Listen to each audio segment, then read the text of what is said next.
We're doing all this talk about Michael Jordan, LeBron James, where he's going to play at in a couple years, and Steph Curry knocking down 16 3-pointers in the All-Star game.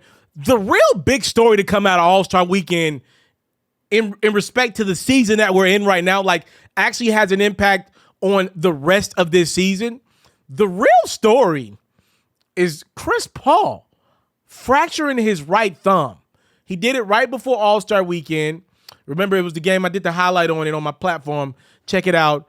I believe the Suns were playing the Rockets, if I'm not mistaken. He injured his thumb, ended up getting into it with the referee, and ended up getting ejected. Chris is out 6 to 8 weeks. There are 7 weeks left in the regular season. So that puts Chris's timeline right there at the first round of the playoffs for his return. Okay, we know the Suns will be a top 3 seed, but I'm going to be real with you guys. I said this a couple days ago. Ironically, it's coming into fruition right now. In years past, I had never wanted to give Chris Paul consideration in an MVP conversation because Chris's Suns have been so good over the last 2 years.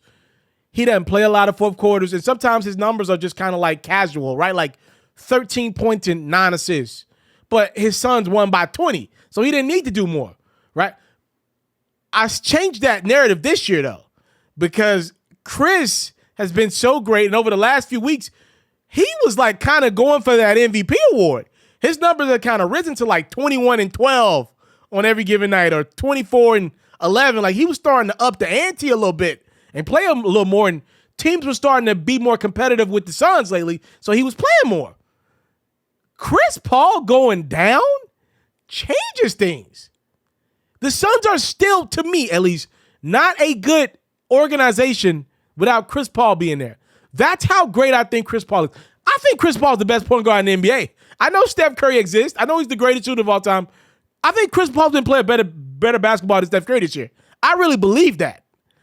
So, look, the Suns could theoretically, with the way that the Warriors are able to turn it on and off and how consistent the Memphis Grizzlies have been, I mean, look, for all intents and purposes, the Suns could fall from 1 to 3.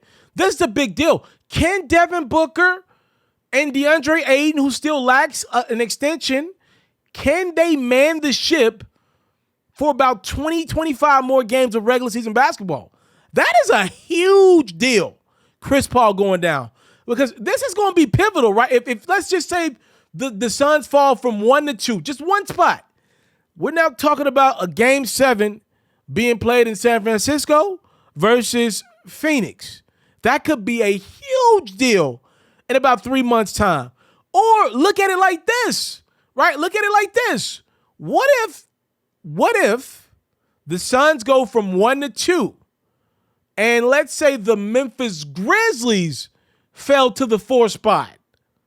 Now you got the Memphis Grizzlies in the second round. What if the Suns want to match up with Memphis versus, there are so many different things. The Lakers, right? Like my Lakers have been awful this year. But with the star power that's present, Anthony Davis is a matchup nightmare if he ever gets healthy against the Phoenix Suns. You could potentially get them Lakers in the play, and I don't think the Lakers are going to catch the 7th spot. I don't believe it the way they played. So they'll be playing in most likely for the 8th spot, right? Like if you drop down from 1, maybe you avoid the Lakers. Or do you want the Lakers?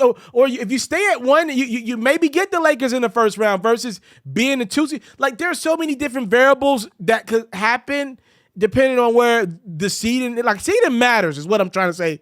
And Chris Paul's injury could be a big one because I'm telling y'all, I know he's going to be in that locker room on the bench, and Campaign did a really good job at replacing CP3 in the playoffs when he pretty much was playing with one hand early in the playoffs last year. But this is a big, tall task for Devin Booker and the Suns. They used to be really bad. They went from not making the playoffs to really good with Chris Paul. We'll see what happens now for the remaining 2 months of the season.